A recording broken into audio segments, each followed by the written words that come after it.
Di awal-awal menurut saya, mereka itu menganggap kita ini sebagai pelawak, Bang. Tapi mereka jadikan pelawak sebagai analis politik, Bang. Lihat aja konten-konten mereka tuh pelawak-pelawak semua jadi analis politik mereka, Bang. Kalau orang yang sudah 3 kali kalah, Bang, agak-agak sedeng-sedeng dikit menurut saya lumayan, boleh lah, Bang. Misalnya gini, pendukung Mas Anisnya baru sekali kalah, tapi pendukungnya udah 3 kali kalah kan, Bang. Kan 2 kali sebelumnya dia kalah karena mendukung Pak Prabowo. Agak-agak angat-angat dikit palanya boleh lah, Bang. Tapi ini kan baru sekali kalah, kok kenapa angat kepalanya lebih angat daripada yang melebihi yang ini tingginya. Demamnya agak parah ini.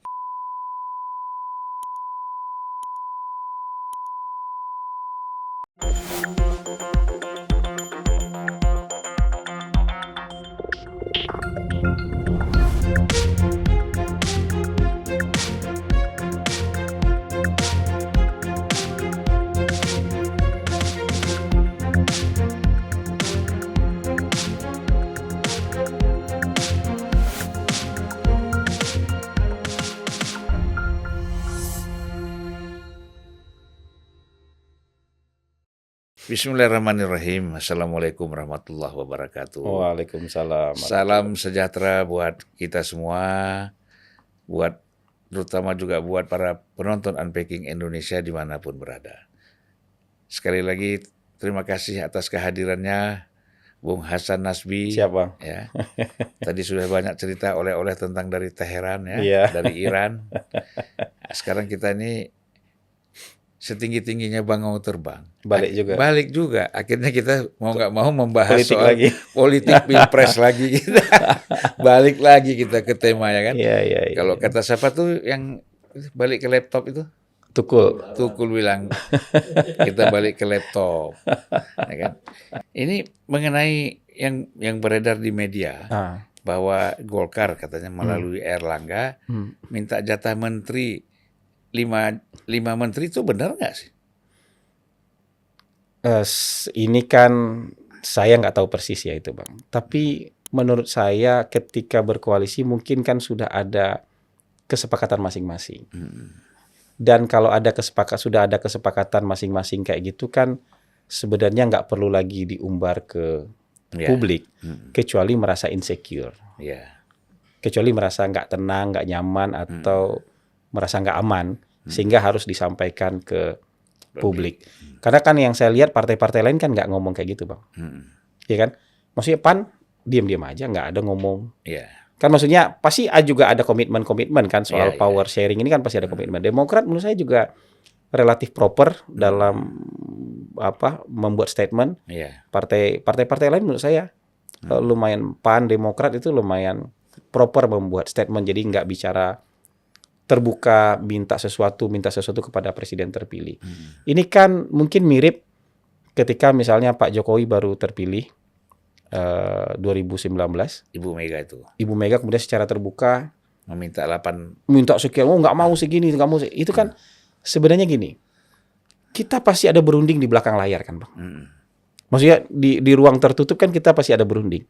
Tapi ketika disampaikan keluar seolah-olah ini nggak kabinet presidensial, Bang. Kan ke publik harus ditampakkan bahwa ini kabinet presidensial.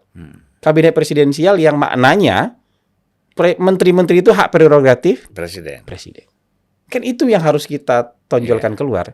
Jadi partai-partai ini berundingnya bukan di depan berunding, bukan di depan publik berundingnya. Berundingnya di belakang. Karena ini kabinet presiden. Mungkin saya nggak tahu apakah kemarin itu tidak sabar atau mungkin kemarin karena mungkin gelisah atau merasa nggak secure sehingga harus menyatakan itu di depan publik. Karena menurut saya komitmen itu sudah ada. Ya nggak mungkin lah ketika misalnya udah menyatakan dukungan koalisi tanpa ada perhitungan-perhitungan yang jelas kan nggak mungkin, Bang. Ikhlas saja. Yang abstrak-abstrak normatif kan nggak mungkin, Bang. Pasti sudah ada kan. Nanti ini segini, ini begini, ini begini. Itu pasti menurut saya sudah. Tinggal posisinya aja kan. Yang dirundingkan belakangan mungkin posisinya, siapa orangnya, itu yang dirundingkan belakangan. Tapi bahwa alokasi itu menurut saya sudah ada dari awal. Nah, kalau itu disampaikan di depan publik, padahal peralihan kekuasaannya masih nanti Oktober 2008, mungkin itu jadi pertanyaan publik. Kenapa harus dinyatakan sekarang? Kenapa harus diumbar ke depan publik seolah-olah nggak percaya diri atau nggak percaya sama komitmen yang sudah dibikin bersama? Mungkin itu yang yang ada di benak publik mungkin itu jadinya gitu. Ya, tapi ini itu langsung Pak ria-ria Erlangga kecil. yang ngomong ya? Ria-ria kecil lah. Hah? Kalau dari beritanya fotonya yang dipasang foto Erlangga. Foto Pak Erlangga kan gitu. Jadi karena kami Golkar menang di 15 dan 38 provinsi. Oh, mungkin masih euforia tuh, Bang. Maka kami kontribusi 25%. Nah, kalau 25% bagi-bagi banyak sedikit ya bolehlah. Kata Erlangga dalam acara buka puasa bersama. Tapi kayaknya ini di counter sama Bang Dasko deh ini. Ada berita counter dari Bang Dasko kalau nggak salah ini. Yang Bang Dasko bilang bahwa ya pembagian itu tergantung prestasi gitu ya. Nah, saya maksudnya prestasi pileg atau prestasi pilpres. Ya. Tapi menurut saya kalau pembagian kekuasaan prestasi pilpres kan. Pilpres. Kalau ini prestasi kan pileg. Iya, prestasi dan kinerja pilpres kan Ya, gitu. Ya. Saya nggak tahu lah. Memang ini mungkin terlalu high politik. Tapi kalau ditampilkan di depan publik ada kesan mau maju sendiri. Ya. Ada kesan yang merasa tidak percaya dengan komitmen yang sudah dibangun bersama-sama sebelum pilpres. Itu yang ditangkap oleh publik menurut saya. Itu tadi ada bantahan Dasko ya. Mengatakan Golkar minta jatah 5 menteri. Gerindra jangankan 5, kalau kerjanya maksimal bisa lebih. Jadi itu kan yang kalau kerjanya maksimal. Jadi ada makna-makna tersirat tuh kalau kerjanya maksimal bisa lebih. Iya. Jadi jangan ditentukan lah maksud dia soal angka-angka itu. Jadi kalau menurut saya sih memang fatsunnya menurut saya, Bang, jawaban yang paling benar ke publik itu adalah semua terserah presiden. Walaupun di belakang kita berunding dengan presiden. Iya. Kan kita harus tunjukkan kepada publik bahwa ini kabinet presidensial. Jadi memang wewenang otoritasnya di tangan presiden. Ini menurut saya agak mengulang kejadian ketika Ibu Mega pidato itu, Bang. Jadi kesannya presiden ditekan-tekan, presiden ditodong-todong, presiden disudutkan gitu kan nggak baik gitu. Gitu. Ya, kita sudah lihat hasil pemilu yang begitu bagus ya, kemudian di ujungnya, di akhirnya kan kita bicara soal persoalan yang sudah selesai di belakang tadi ya. Iya, persoalan-persoalan yang sebenarnya itu lumrah, Bang. Tapi ketika dibuka ke publik bilang publik itu negatif lihatnya, Bang. Ini bagi-bagi aja kerjanya ini. Padahal memang politik itu dibagi-bagi. Iya dong. Cuman kalau dibaginya di depan publik, orang lihatnya negatif, Bang. Iya. Padahal walaupun sejatinya politik itu harus berbagi kekuasaan. Tapi kalau dibaginya di belakang, sudah selesai dibagi, diumumkan kepada publik melihat, ini ternyata hasilnya. Jadi proses pembagiannya jangan dilihatin di publik, karena publik akan melihatnya secara negatif gitu. Gitu. Ya tidak elok ya. Gitu. Tidak elok sekali nih. Kalau kita bicara persoalan jabatan jatah-jatah menteri ini di depan publik. Itu kan sama kayak kita ini, Bang, kita kongsi dagang. Terus kita ada untung, Bang. Kita baginya di depan ruko apa di dalam ruang tertutup. Walaupun orang kongsi dagang pasti bagi-bagi untung nih, Bang. Tapi kalau kita bagi-baginya di depan ruko kan masyarakat ngelihatnya apa-apaan nih orang bagi-bagi untung dagang depan ruko katanya. Bukan itu aja, kalau perampok yang datang. Nah, perampok yang datang gimana gitu. Nah, kita baginya tentu di belakang dong. Jadi tidak ada keributan ya. Tidak ada keributan. Ini sesuatu yang wajar, lumrah, sunatullah. Tapi ketika dipertontonkan jadi nggak elok aja. Ini kan persoalan itu aja sih menurut saya. Perusahaan elok nggak elok aja ini. Atau ini kaitan Golkar ini berkaitan juga dengan rame-rame rencana Pak Jokowi masuk Golkar kan, Gibran mau jadi ketua umum kan. Sebenarnya Gibran sendiri sudah menyatakan tidak bersedia kan, supaya tidak jadi riuh ya. Kalau menurut saya ya, kalau Pak Jokowi betul-betul pengen masuk Golkar itu nggak sulit, Bang. Maksudnya tinggal menurut saya ya, tinggal balik telapak tangan. Jadi itu. Maksudnya tinggal Pak Luhut bicara misalnya. Selesai itu. Tapi kalau misalnya ribut-ribut kayak begini, diheboh-hebohkan kayak begini, itu menurut saya juga mungkin lebih kepada langkah insecure juga, Bang. Ada dugaan-dugaan Pak Jokowi mau masuk Golkar gitu. Jadi diramaikan dulu biar nggak jadi gitu. Ada kecurigaan Pak Jokowi mau ngambil alih Golkar, kemudian diramaikan dulu biar nggak jadi gitu. Bikin silaturahim di Bali ya, dengan DPD. Iya gitu. Jadi menurut saya ya kembali lagi ini mungkin persepsi publik ya. Kalau saya sebagai analis politik itu ada hal-hal yang bisa dilakukan dengan gampang oleh orang yang lagi ada dalam pemerintahan tanpa perlu ribut-ribut. Kalau mau masuk Golkar ya nggak susah lah itu. Apalagi Golkar sangat terbuka partainya, gitu. Dan cukup misalnya menyampaikan ke 1-2 orang, nah itu udah selesai gitu. Tapi kalau diramaikan begini, menurut saya ini lebih kepada langkah antisipasi nih. Ada ketakutan, ada kegelisahan kalau misalnya atau dugaan, jangan-jangan Pak Jokowi ngapain ya habis ini ya. Duga-duga Pak Jokowi ngapain ya habis terjadi. Oh, jangan-jangan Pak Jokowi mau ambil partai nih. Jangan-jangan mau partai Golkar jadi diributin dulu gitu. Diributin dulu. Menurut saya enggak lah. Menurut saya yakin lah. Menurut saya Pak Jokowi bukan seperti itu. Mau ambil partai Golkar, mau ngambil partai ini enggak. Menurut saya Pak Jokowi sudah Pak Jokowi sudah hari ini sudah mendapatkan penerus seperti yang dia inginkan.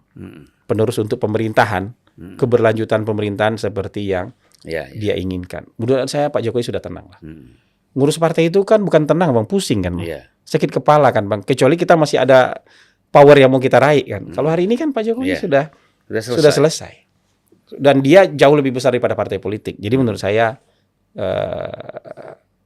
nggak ke sana arahnya. Kalau menurut kalkulasi saya tidak ke sana arahnya. Gitu. Kalau mengenai Barisan Nasional bagaimana? Tapi Barisan Nasionalnya masih aneh-aneh kan Bang formatnya. Ya menurut saya Barisan Nasional itu saya nggak berani komentar hari ini. Tapi saya cuma berani bilang bahwa apapun desain politik untuk memperkuat pemerintahan minimal 5 tahun yang akan datang itu bagus. Tapi yang perlu dipikirkan adalah bahwa pemerintahan ini pemerintahan presidensial. Kabinet kita itu kabinet presidensial. Komandannya Bang, apakah itu koalisi atau sekber atau apapun namanya, menurut saya komandannya harus presiden Bang. Supaya tidak ada 2 matahari. Dulu kan pernah Pak SBY bikin sekber Bang. Komandannya Pak Ical. Ada 2 matahari Bang. Pak SBY sebagai kepala eksekutif, tapi di sini ada challenger Bang. Challengernya namanya ketua sekber, namanya Abu Rizal Bakri. Kan orang nggak bisa dipaksa cocok, ada 2 matahari. Menurut saya tidak akan efektif. Bubar juga akhirnya. Jadi kalau mau memperkuat pemerintahan 5 tahun ke depan, maka memang komandonya harus jelas. Tidak ada dualisme, tidak ada matahari kembar. Jadi di kolong langit yang sama, mataharinya satu. Karena kita mau memperkuat, dan sistem kita kan sistem presidensial. Jadi ketua koalisinya memang harus presiden, menurut saya.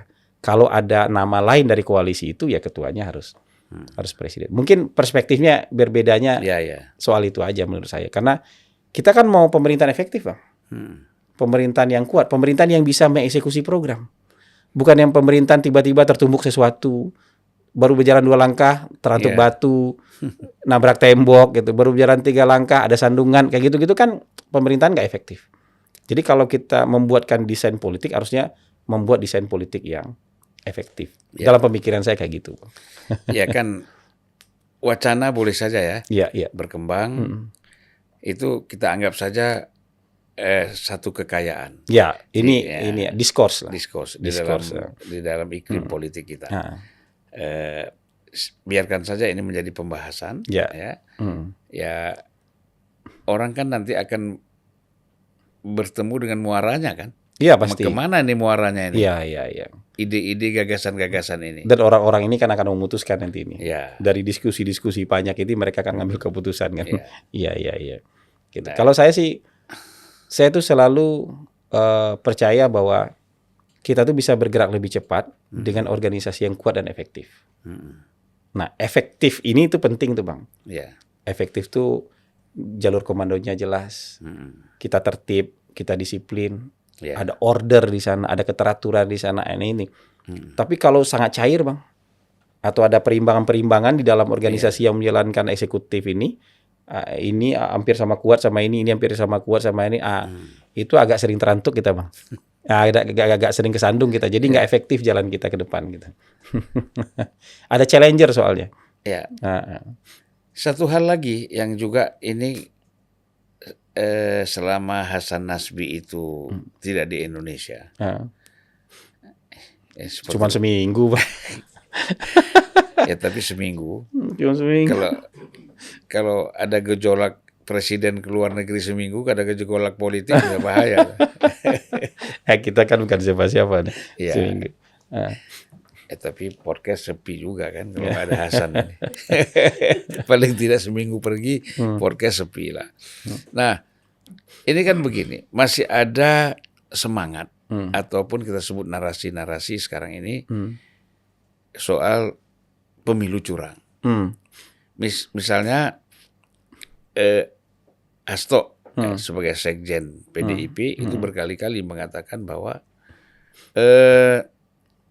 angka 17% untuk Ganjar itu dikunci itu. Sudah dikunci. Gitu. Ini suatu hal yang aneh lagi ya. Jadi sebenarnya Ganjar itu 33% menurut dia gitu loh. Nah, jadi kalau 33%, Anies 25%, otomatis tidak satu putaran. Jadi menjadi 2 putaran. Ya. Lalu demo-demo dan segala macam hari ini agak ramai juga ya. Di depan KPU. Nah, antara ada yang pro kontra untuk mengatakan soal curang atau tidak curangnya pemilu ini. Ini kan sebenarnya tunggu diumumkan dulu. Nah, diumumkan KPU, penetap. Biasa kan gitu. Demo itu kan ada setelah diumumkan KPU pemenangnya siapa. Belum ada pengumuman siapa menang siapa kalah, ya. Gitu. Jadi sudah ada membuat kerusuhan. Kita sedih juga itu karena yang dipimpin oleh saya tidak menyatakan tokoh ya, tapi orang-orang yang cukup punya nama lah, ya. Jenderal-jenderal, kemudian ya intelektual ada di situ, campur aduk lah. Teman abang juga ada di situ. Ada ahli hukum gitu juga, mimpin demo gitu ya. Semua kumpul. Pakar hukum tata negara pula katanya ya. Nah ini gimana kita melihat ini, Bung Hasan?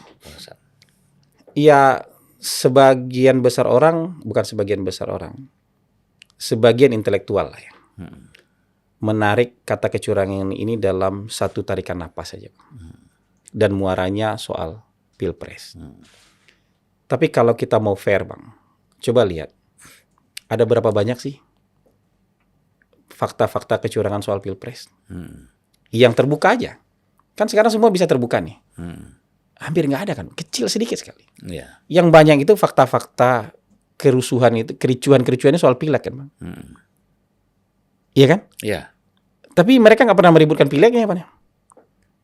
Nggak pernah meminta ulang pileg nih. Mereka bicara pilpres ya terus. Yang ributnya pileg, yang dituding Pilpres. Itu satu. Yang kedua, proses penghitungan KPU ini tanggal 20 baru mau diumumkan. Tapi kita semua sudah ada quick count, Bang. Hari H itu kita semua udah tahu hasilnya. Emang quick count ini dikunci, Bang? Memangnya Mas Hasto nggak punya polster yang bikin quick count? Dia kan punya SMRC, dia punya carta politika. Emangnya Mas Hasto itu sistem apa katanya? Yang Joseph apa katanya, yang sistem yang mengunci angka di 17% itu, emangnya carta politika sama SMRC dikunci dengan sistem itu di 17%? Kan enggak. Quick count ini kan alat pembanding, Bang. Alat pembanding untuk hasil KPU yang sebenarnya ini kan Namfrel dulu mengerjakan ini di Filipina waktu zaman Marcos nih.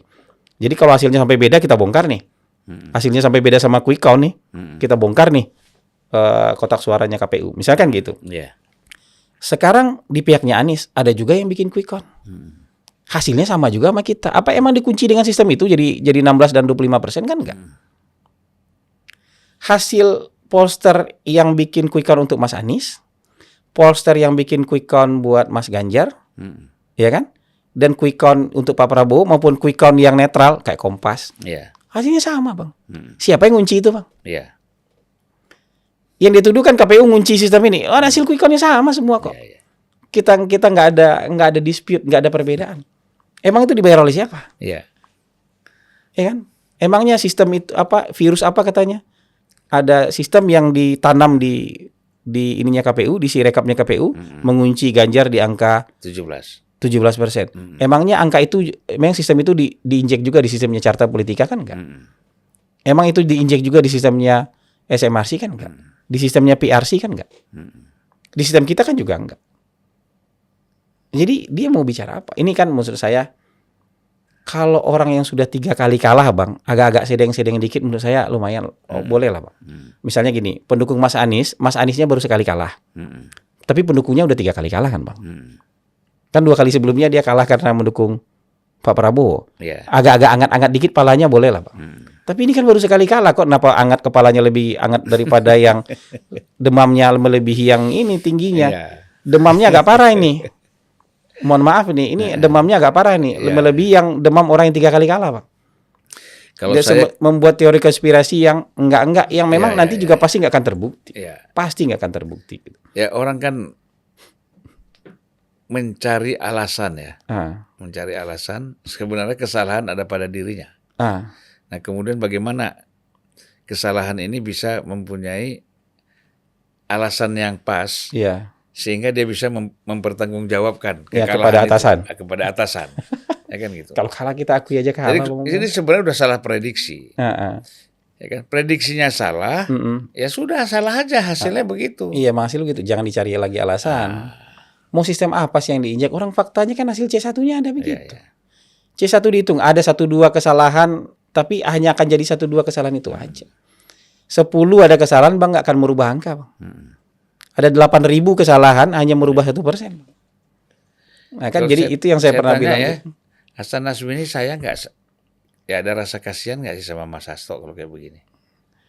Kasihannya itu kan beda Bang. Jadi kalau orang yang bisa gentle, menerima kekalahan, menerima hasil apapun itu, gentleman nih Bang.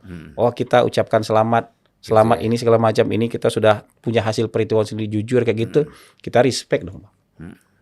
Tapi kalau kayak begini terus-menerus kan respect orang juga hilang, Bang. Jadi bukan soal kasihan nggak kasihan nih, respect yang hilang akhirnya. Ada orang yang punya teori macam-macam nih soal kayak gini. Nanti orang tanya balik, jangan-jangan PDIP bikin hal yang sama tahun 2019. Benar 2014. 2014. Setelah kalah 2009 kan? Setelah kalah 2009. Ya maksudnya pertanyaan orang bisa balik-balik kayak gitu. Jadi jangan kayak gitulah. Kita respect aja deh kan bahwa ada masalah. Kan Hasto PDIP klaim suara Ganjar Mahfud 33% berdasarkan audit forensik internal. Internal lagi. Internal. Siapa pula yang mau percaya? Iya. Iya kan? Ini kan kalau mau buka dong. Iya. Buka-bukaan data aja. Makanya tahun 2019 itu waktu kita dituduh main-mainin data, semua pollster kumpul Bang di Hotel Morrissey itu. Buka data TPS. Ini hasil TPS, ini hasil foto C1 hasil plano. Bandingkan dengan hasil KPU, ada nggak kita main-main? Yang dari pihak seberang waktu itu pihak Pak Prabowo kebetulan nggak bisa nunjukkan itu. Yang TPS yang mereka menang aja mereka input kan gitu. Ini kejadiannya bisa sama nih Bang. Ini TPS yang mereka menang aja mereka input Bang sebagian besar. Jadi agak naik mereka jadi 33% gitu. Gitu. Ini laporan pertanggungjawaban. LPJ ini. LPJ. Yang penting ngegas dulu nih. Karena ngegas LPJ ini. Sudah salah memberikan input pada masa awal. Informasinya. Ya. Salah teori dari awal. Teori, kemudian informasi yang disampaikan ke Ibu Mega keliru. Karena di awal-awal menurut saya, ini khusus untuk pihaknya Mas Ganjar ya. Mohon maaf ini. Mereka itu menganggap kita ini sebagai pelawak, Bang. Analis-analis politik itu apalagi sudah berbeda posisi sebagai pelawak. Lawakan aja yang kita bikin. Tapi mereka jadikan pelawak sebagai analis politik, Bang. Mohon maaf itu. Lihat aja konten-konten mereka tuh pelawak semua jadi analis politik mereka, Bang. Kan lihat aja tuh konten-konten podcast yang isinya itu tuh pelawak semua yang jadi analis politik. Udah kebalik-balik dunianya. Hasilnya ini pelawak tanda kutip ya. Jangan dianggap pelawak yang kita profesional. Bukan pelawak. Ini pelawak dijadikan analis politik sama mereka. Nah, bikinlah mereka analisis politik dengan podcast mereka masing-masing. Itu yang mereka percaya. Orang yang punya ilmunya, orang yang punya basis keilmuan, punya teori, punya kemampuan praktis, punya networking, jejaring, dan punya kemampuan analisis, dia nggak pelawak sama mereka. Menurut saya itu aja, inputnya jadi salah gara-gara itu. Iya. Inputnya jadi salah gara-gara Tapi itu. setelah melihat hasil ini baru dia sadar kan? Jadi baru dia sadar. Jadi memang hal-hal seperti ini sebenarnya tidak perlu dimunculkan lagi. Sekarang kan ya boleh saja ya. Dia bilang tadi kan Hasan Nasbi mengatakan boleh saja bilang 33%. Bukan. Tolong declare dong. Buka dong. Di mana Anda Di mana 33%? TPS mana hasilnya? Nah, yang berbeda. Anda menemukan di sini 33%, kok di sini di mana rekapnya yang berbeda dengan rekap KPU yang mana? Iya. Tunjukkan dong. Jadi ini main global aja secara umum seperti ini menurut saya memang. Ya benar kata Abang tuh LPJ ini. Ya, LPJ. LPJ ini. LPJ kepada konstituen, LPJ kepada atasan. Nah, gitu. Dan nasib jabatan juga. Nah, iya. Tapi kan kadang-kadang orang hanyut tuh rumput aja dipegang, Bang. Ya. Ya kayak begitulah kira-kira. Jadi kita sudah masuk ke Besok itu menurut saya yang paling elegan itu adalah semua mengucapkan selamat. Ini udah seluruh kepala negara, Bang. Kepala pemerintahan mengucapkan selamat, Bang. Di seluruh dunia. Terus di dalam negeri masih nggak percaya. Iya. Ini repot. Terakhir kan Amerika ya. Iya, terakhir Amerika walaupun paling terakhir tapi akhirnya mengucapkan juga. Ya resmi. Tapi negara-negara lain kan sudah dari awal-awal. Kalau yang lain malah hanya ucapan lisan, Amerika itu tertulis. White House. Ada yang telepon. Jadi, ada yang berkirim surat, ada yang berkunjung menyampaikan surat dari kepala pemerintahan mereka mengucapkan selamat. Udah bagus lah, kita kan kepingin mendapat penghargaan ya. Iya. Ya gitu. Jadi posisi kita tuh di mata internasional tuh bagus. Artinya respect-nya tuh besar kan gitu. Ini yang harus kita jaga. Tapi di dalam negeri ini ada orang yang punya kepentingan main-main. Ya. Dan masih demo-demo itu menurut saya kan ada jalurnya sudah disediakan. Demo ini kan dengan harapan memantik massa yang lebih besar untuk datang. Saya bilang nggak akan, Bang. Karena kalau betul-betul Pilpres ini bermasalah, itu dari dalam hati masyarakat akan lihat itu bermasalah. Dengan sukarela mereka tanpa disuruh ke jalan mereka, Bang. Lumpuh ini, Bang. Tapi kan ini sekarang masyarakat nggak beresonansi nih. Tuduhan-tuduhan mereka itu nggak beresonansi dengan hati masyarakat. Jadi masyarakat bilang, ya kalian demo aja sendiri. Orang khusus orang-orang itu aja yang demo katanya. Kami ngelihat nggak apa. Kami ngelihat TPS kami memang menang kok. Kami ngelihat proses di TPS kami benar kok. Gitu. Dan hampir rata-rata kan kalau kita lihat komentarnya di podcast kan begitu. Terutama soal Pilpres ya, Bang. Sulit membuka mana yang bukan sulit menemukan keanehan-keanehan di Pilpres itu nggak banyak, Bang. Kalaupun ada keanehan ya cukup di situ aja keanehannya, nggak berlaku umum. Tapi kalau di Pileg kan keanehan-keanehan banyak. Iya. Tapi uniknya mereka nggak ribut soal Pileg, Bang. Mereka ribut soal yang nggak ada keanehan mereka ributkan, yang banyak keanehan mereka tidak ributkan. Gitu. Ya itu persoalan kepentingan. Mereka melihat bahwa Pileg ini kan kepentingan politiknya itu kan lebih kecil mungkin dibandingkan Pilpres ya. Karena enggak, termasuk juga partai-partai, Bang. Ya. Orang-orang partai yang ngomong soal kecurangan segala macam nggak ngomong soal Pileg, Bang. Ngomongnya soal Pilpres. Padahal kejadian paling banyak nih yang dihebohkan ya. Kita nggak tahu faktanya. Tapi yang di blow up, yang dihebohkan paling banyak kan soal makanya Pileg. Kan tuntutan sekarang ini kalaupun mau membuat hak angket ya dua-duanya Pilpres dan Pileg. Kalau menurut saya hak angket tuh angket Pileg aja. Iya. Yang lebih pantas. Bukan angket Pilpres. Pilpres tuh semua mata ada di situ, Bang. Dan cuma 3 pasang kan? Cuma 3 pasang, mata tuh melotot di sana, semua sampai selesai, udah. Kalau di Pileg itu kan ratusan loh. Satu TPS kita kan berapa? Nggak ada yang perhatiin lagi memang. Gitu. Jadi sudah salah ini nih, salah fokus, salah arah menurut saya kayak gitu. Apalagi misalnya ada yang bilang, sekarang Pilegnya paling brutal. Kenapa brutal? Ya abis itu ada di salah satu podcast itu Total Politik kita, teman saya nyebar 100.000 amplop, yang jadi juara cuma 10.000 amplop. Menurut saya bukan masyarakatnya yang brutal, Bang. Calegnya yang brutal, Bang. Masyarakatnya udah pintar, Bang. Iya, buktinya dilempar 100.000 amplop yang jadi suara cuma 10.000, berarti masyarakatnya pintar dong. Harusnya kita senang dong. Calegnya nggak senang, kenapa? Karena dia lempar 100.000 amplop ya jadi cuma 10.000. Tapi kalau dari sisi masyarakat menurut saya pintar masyarakat, Bang. Iya, benar. Berarti masyarakat nggak bisa lebih dibeli lagi pakai amplop. Iya. Itulah suara kamu 10.000 itu. Ya 10% aja yang bisa dibeli, 90% nggak bisa dibeli. Gitu harusnya cara ngukurnya. Jangan bilang masyarakat yang brutal dong. Saya agak-agak aneh ketika masyarakat, insya Allah masyarakat kita nih semua serba dibeli. Brutal. Buktinya Anda beli nggak mempan. Iya. Anda beli 100.000 amplop, yang keluar cuma 10.000 amplop, kan berarti masyarakat 90% nggak bisa dibeli. Yang katanya habis 20 miliar, suaranya kecil ya. Nah, berarti kan masyarakat nggak bisa dibeli. Iya. Masyarakatnya pintar, uang kamu diambil aja tapi nggak jadi suara. Masyarakat pintar, kamu yang nggak pintar gitu. Itulah sebenarnya berkali-kali ikut pemilu ya.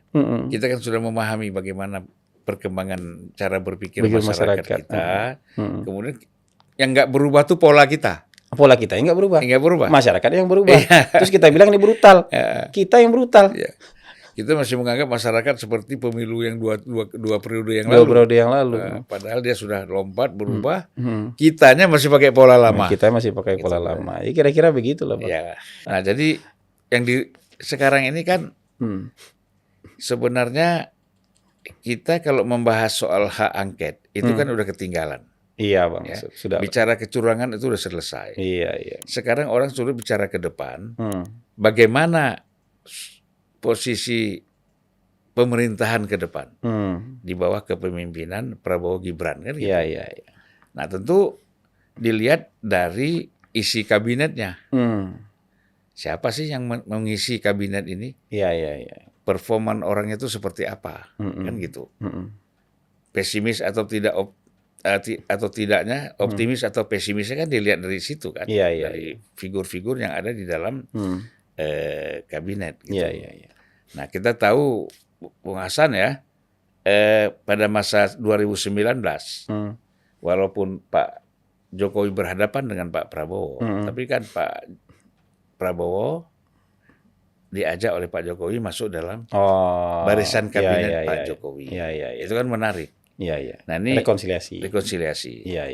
Nah, ini kan bagaimana pandangannya Bung Hasan ya melihat apakah mungkin Ganjar dan Anies itu masuk di dalam kabinet Pak Prabowo gitu?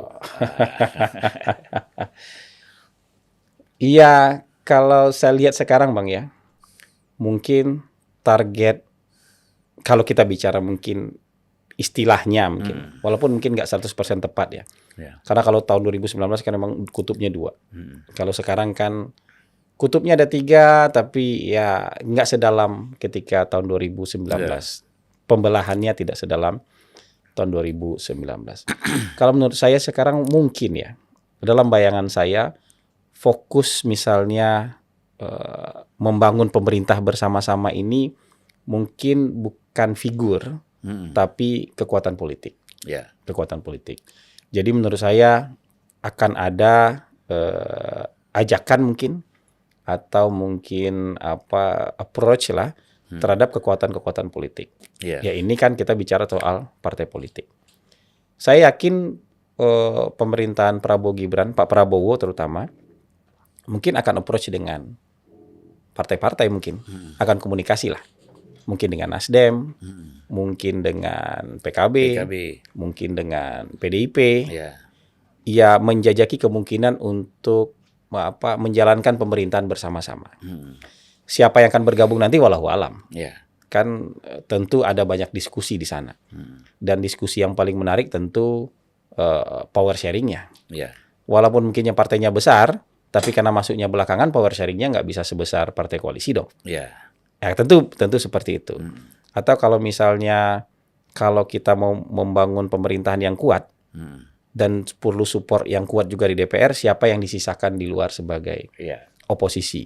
Menurut saya diskusinya seputar 2 hal itu. Jadi fokus ketika misalnya bicara siapa yang diajak dan nggak diajak, menurut saya mungkin fokus pertamanya adalah kekuatan politik, itu namanya partai politik. Kalau dulu Pak Prabowo mungkin dia punya 2 hal, Bang. Kandidat dia, dan dia juga yang punya partai. Jadi ketika misalnya rekonsiliasi kuat sekali. Dia sebagai individunya kuat, dan dia juga ketua partai. Dia bawa kekuatan gerbong partai politik bersama dia. Nah kalau sekarang mungkin Mas Anies dan Mas Ganjar agak beda, agak beda posisi nih, agak beda posisi. Kalau Mas Ganjar walaupun dia kader partai politik, tapi kan gerbong nggak di belakang dia. Kalau menurut penilaian saya. Kalau kita bicara gerbong ya kita harus bicara dengan Bu Mega, Ibu Puan misalnya. Itu kalau kita bicara gerbong politik, bukan dengan Mas Ganjar. Kalau Mas Anies sebagai figur kan lumayan kuat nih. Kuat lah, lebih kuat daripada Mas Ganjar. Dia 25%, ya ini 17. 24-25%, ini 17 atau 16-17%. Nah, tapi kalau secara individual nggak ada masalah apa-apa, menurut saya ada peluang Mas Anies diajak. Tapi sekarang menurut saya setidaknya ada 2 masalah, Bang. Paling nggak nih, mungkin masalahnya bisa banyak nih, tapi yang menonjol tuh masalahnya ada 2. Yang pertama, Mas Anies bolak-balik bicara soal etik terhadap pasangan Prabowo Gibran. Ini kan menyinggungnya agak dalam nih. Itu hampir sepanjang debat 1 sampai terakhir ya masalah etik aja yang dibahas kan. Jadi kalau misalnya diajak, Anda mau bergabung sama orang yang Anda anggap melanggar etik. Itu yang pertama.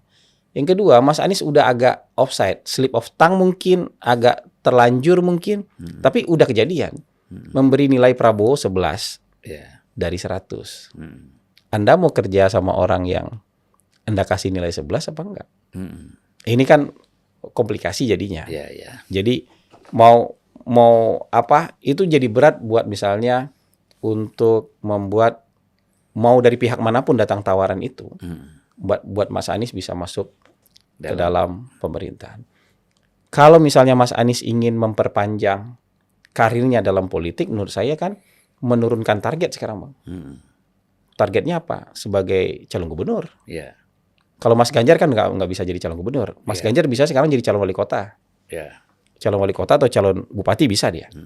Tapi dua-duanya menurunkan target nih. Kalau mau masih mengejar elected office nih, kalau appointee menurut saya dari Pak Prabowo kayaknya nggak dapat deh. Kayaknya ya. Karena dengan histori dengan pertimbangan kayak gitu, kayaknya Mas Ganjar nggak bawa gerbong politik, Mas Anies selain nggak bawa gerbong politik, tapi juga ada problem komplikasi personal itulah. Soal kasih nilai dan soal etik yang dia selalu singgung-singgung itu. Nah, peluang mereka untuk perpanjang karir di politik elected office kan. Tapi kalau elected office harus turun target kan, Bang. Dari capres jadi calon gubernur lagi. Kalau ini dulu dari gubernur jadi calon wali kota atau jadi calon bupati. Ada yang pernah mempraktekkan, ada. Saifullah Yusuf dari wakil gubernur jadi wali kota sekarang. Menteri pernah kan? Menteri jadi wali kota Pasuruan. Nur Mahmudi Ismail pernah jadi menteri, kemudian jadi wali kota Depok. Maksudnya contohnya ada kalau mau. Mas Anies bisa maju di Jakarta lagi atau di provinsi lain. Kalau maju di Jakarta memungkinkan, karena suara Mas Anies kan juga kuat kemarin. Mas Anies kan udah jadi wali kota Jakarta Selatan juga bisa kan? Enggak bisa dong, Bang, kan nggak dipilih, Bang. Lah kan kalau gubernurnya mau naruh dia di situ boleh lah. Kan harus ASN, Bang. Wali kota harus ASN. Wali kota Jakarta Selatan kan harus ASN nih, Bang. Gitu. Kecuali nanti ada ketentuan baru nih. Kalau sejauh ini kan wali kota di Jakarta kan ASN, Bang. Pegawai negeri sipil. Anies ini mau jadi itu nanti kalau nggak masuk DKI, nggak jadi calon gubernur, jadi itu rektor Universitas Islam. Nah itu juga bisa, Tapi itu kan mungkin target kesekian lah. Kalau di DKI dirasa sulit karena mungkin biaya mahal, partai-partai mungkin sulit untuk di approach misalnya, ya Mas Anies bisa milih Sumatera Barat atau Aceh, Bang. Untuk gubernur ya? Iya, karena itu pendukung dia solid. Itu pasti terpilih itu. Kalau itu kan biaya mungkin hampir nggak ada, tingkat kesulitan juga nggak ada, lawan yang berarti juga mungkin ya bisa dikalkulasi lah. Dan mungkin buat mereka persoalannya sekarang mau. Sebagai orang Aceh, saya sangat setuju Anies menjadi gubernur Aceh. Supaya dia bangun Aceh itu dengan hebat. Ya kan? Bisa terbukti kan? Ini kan kalau kayak PKC itu punya kader-kader terbaik, Bang. Kader-kader terbaik, alumni terbaiknya nggak di pusat, nggak di Beijing kerjanya, Bang. Kerjanya ditaruh di pelosok-pelosok, Bang. Supaya apa? Dia buktikan dia bisa berprestasi membangun desa-desa itu. Jadi kan jadi kepala desa dulu nih. Kalau kader PKC, kalau udah sukses bangun kepala desa, bangun kabupaten, bangun kota, bangun provinsi, baru ke Beijing. Itu untuk membuktikan diri. Jadi kalau misalnya Mas Anies memang hebat ya, bisa aja misalnya dia bisa membuktikan diri di Sumatera Barat, bisa membuktikan diri di Aceh. Dan menurut saya tingkat kesulitan beliau untuk terpilih jadi gubernur kecil sekali. Jadi peluangnya tentu besar. Dan di sana justru bisa jadi ajang pembuktian nggak di Jakarta pun bisa berhasil.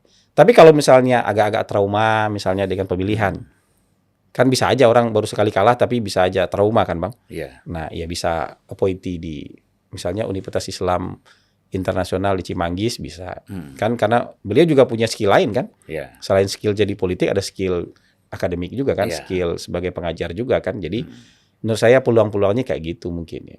Kalau untuk Mas Banyak lah. Anies. Kalau untuk Ganjar atau Anies posisi itu masih banyak, bisa jadi duta besar ya. Duta besar juga saya nggak yakin Bang, karena kan atas nama on behalf kepala negara Bang. Oh iya benar ya. Itu sulit menurut saya itu Bang. Kecuali ini selesai gitu loh. Tapi menurut saya nggak tahu ini selesai apa nggak nih, urusan yang agak-agak personal itu selesai nggak sih kemarin? Saya nggak tahu itu. Ya, Karena bisa. sebenarnya kalaupun ia masuk kan daya tawar nggak ada Bang. Iya. Kecuali punya daya tawar gerbong politik kayak Caimin. Menurut saya sekarang Caimin mungkin nggak digembar-gembor, tapi Caimin lebih punya daya tawar untuk masuk ke dalam pemerintahan dibandingkan Mas Dia Anies. ketua umum partai. Dia ketua umum partai. Iya. Gitu. Jadi bedanya di sana gitu. Negosiasinya langsung pada owner kan. Dia bawa gerbong. Bawa gerbong. Nggak kosong Nggak, gitu. ya. Gitu. Kalau Anies kan gerbongnya Pak Surya Paloh, gerbongnya PKS. Ya orang mending diskusi sama Pak Surya Paloh dong. Ya. Mending diskusi sama PKS dong. Makanya yang sering ketemu sama Pak Jokowi bukan Anies, Pak Surya Paloh kan. Kabar-kabarnya juga ini belum keluar negeri gara-gara mau ketemu Pak Jokowi kayaknya. Biasanya udah keluar negeri kan Bang? Kalau bulan tanggal-tanggal segini. Gitu. Kalau biasanya kan udah hari pertama, hari kedua udah Pak Surya itu biasanya menjalankan ibadah puasa di luar negeri kan. Dia biasanya hari kedua Ramadan itu langsung berangkat ke luar negeri. Karena hari pertama buka puasa bersama. Bukber di kantor Nasdem. Iya. Ya kan? Biasanya. Tapi itu tidak ada setelah 2023 mendeklar Anies sebagai presiden. Enggak itu. Karena biasanya kan Pak Jokowi hadir, para menteri-menteri hadir. Iya. Sekarang sudah enggak ada. Jadi 2023 sama 2024 kayaknya nggak ada itu. Iya. Tapi menurut saya sekarang bisa cair lagi lah. Ya. Ada harapan cair lagi hubungan antara Pak Surya Paloh dengan Pak Jokowi, Pak Surya Paloh dengan Pak Prabowo. Menurut saya harapannya itu besar. Masih peluang untuk cair kembali hubungan itu besar. Kan Pak Jokowi sudah kasih kode lewat lagu. Janganlah, jangan suka main mata. Ada lagunya Pak Jokowi itu. Banyak lagunya, ya kan? Iya. Terus yang Kus Plus itu, andaikan kau datang kembali. Iya. Ini banyak lagu bisa diputar nih. Iya. Untuk menceritakan fenomena politik akhir-akhir ini bisa ini. Tapi saya yakin cair ini, Bang. Bisa cair ini. Hubungan-hubungan ini bisa cair kembali. Gitu. Ya. Kalau perkawanan itu kan pasti perbedaan sesaat lah. Sesaat. Iya. Kemudian sebesar apapun, tapi pada akhirnya kan ada kenangan-kenangan ini kan. Ada cerita lalu yang bisa kita ceritakan kembali. Ada shared history namanya. Yang kayak gitu-gitu. Jadi kalau saya sih yakin ya, menurut kalkulasi. Saya nggak tahu apakah ini akan dikerjakan. Tapi ini kalkulasi kan. Kalkulasi partai-partai ini akan diajak ngobrol semua. Iya. Yang pihak-pihak 01, 03 ini pasti diajak ngobrol. Pasti ada menurut saya yang akan dibuat entah itu 1, entah itu 2 atau berapapun yang akan diajak bersama-sama mengelola pemerintahan.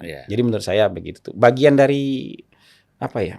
Ya gitu Bang, politik Indonesia akhirnya yang seperti itu, kebersamaan, kekeluargaan, bertengkar kita, tapi ujungnya kita bisa sama-sama. Tapi tentu mungkin ada yang ditaruh 1 atau 2 sebagai penyeimbang di luar. Sebagai suara-suara oposisi di luar. Sebagai gitu. Kalau kita bilang supaya bumbunya tidak hambar. Gitu. Supaya nggak seragam-seragam aja ini. Gitu. Juga supaya ada pembanding pikiran, second opinion, kritik. Itu mungkin yang paling mungkin PKS sama PDIP ya. Iya, itu kemungkinannya begitu Bang. Kemungkinan. Kalau misalnya PDIP yang masuk kan lebih simpel sebenarnya. Secara kekuatan lebih simpel. Bisa yang 3 lain di luar. Atau ya kalkulasinya banyak menurut saya sih. Matriknya banyak sih menurut saya kayak gitu. Jadi apapun pilihannya kita nggak tahu. Karena ini high level banget. Kita kan hanya bisa menebak-nebak, memprediksi, membuat perhitungan. Tapi kira-kira hitung-hitungannya nggak akan jauh dari yang kita bayangkan lah gitu. Oke lah, Bung Hasan. Siap Bang. Ya, kita sudah ngobrol panjang lebar juga ya. dalam suasana Ramadan ini. Iya bang. Nah, tentu energi kita agak kurang gitu. Mau nggak mau kan. Mau nggak mau. Energi kita berkurang. Ya. Jadi puasa ini kan awalnya itu kan kalau kita lihat waktu perang Badar itu kan kaum muslimin di bawah kepemimpinan panglima perangnya ada Nabi Muhammad langsung di situ kan menang besar. Iya. Lalu masyarakatnya bangga, merasa hebat. Kata Nabi, jihad kecil nih. Gitu. Nah, ini jihad kecil. Jihad kecil aja. Baru ada perintahkan, kalian akan menghadapi jihad yang besar. Melawan diri sendiri. Melawan diri kamu sendiri. Yang paling berat itu lawan diri sendiri. Nah, iya benar itu. Lawan orang lain gampang kan? Iya. Badan besar sedikit pukul orang. Iya kan? Iya. Tapi kalau lawan diri sendiri, itu yang kekuatan yang luar biasa. Itu. Baik, Bung. Siap, Bang. Ya, terima kasih. Assalamualaikum warahmatullahi wabarakatuh. Waalaikumsalam warahmatullahi wabarakatuh.